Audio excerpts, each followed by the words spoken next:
conflict? Conflict. Oh man, that's a fun word to say, isn't it? Come on. Just say it again, conflict. Conflict. Right, sometimes we think conflict is this nasty, terrible thing, but if I were to take you back in your life and we sat down for a few minutes, truly I could point to places in your life where conflict made you better. Yes, amen.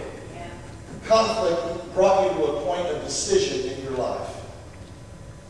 Come on, somebody. Amen. Conflict many times in your life said, that's the last straw, that's it, I'm drawing the line, I'm never doing that again. Amen. Come on. Conflict, well, many of us have conflict in our families. I think it's safe to say all of us at some point or another have conflict in your family. And I just wrote down 3 ways of handling conflict. You could say there could be plank ways of handling conflict. The number one thought that I had was silence is golden, handling conflict.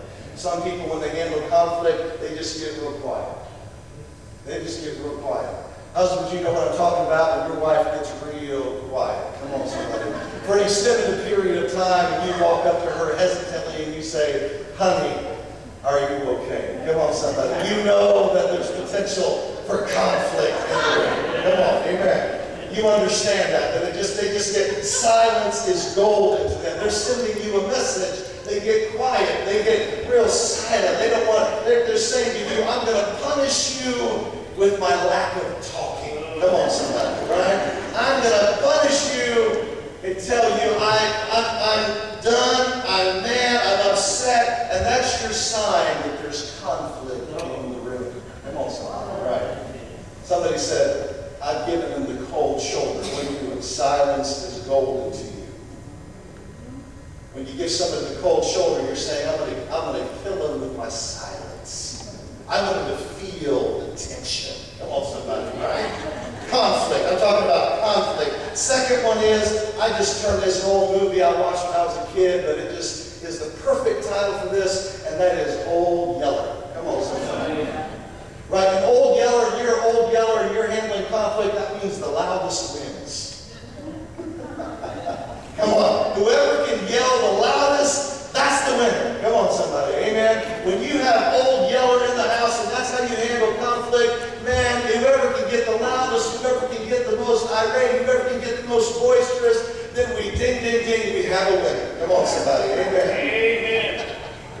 And so we go from one extreme to the other. We go from silence is golden to Old Yeller. Whoever can yell the loudest, man, they're making their point, they're making it happen. And that's the way. And then the third one is they just ignore it. They just ignore it like it never really happened.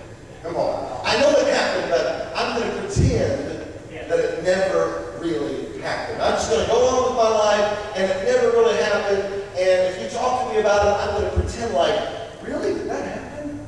I forgot about it all. Right. They ignore conflict. And so what happens is all these family things that I talked about in your home, words of affirmation, quality time, receiving gifts, acts of service, physical touch, and these 3 ways of dealing with conflict, guess what? Here's good news, bad news. The good news is you were raised by a family. We all have planks in our life. The bad news is we all, when we walk through that door, we become one big happy family. Yeah. And we all love differently, and we all handle conflict differently.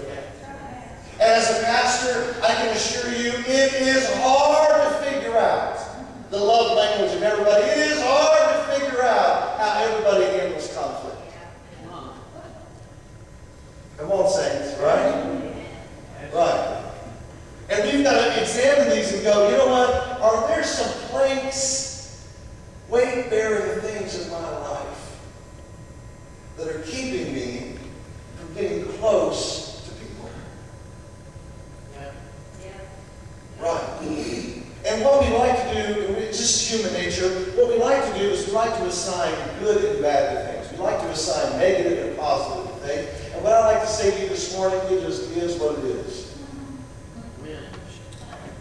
We're not going to assign negative and positive because you nor I can go back and change anything. Our only responsibility this morning, according to Matthew 7, is we have got to first look at ourselves and remove some planks out of our lives.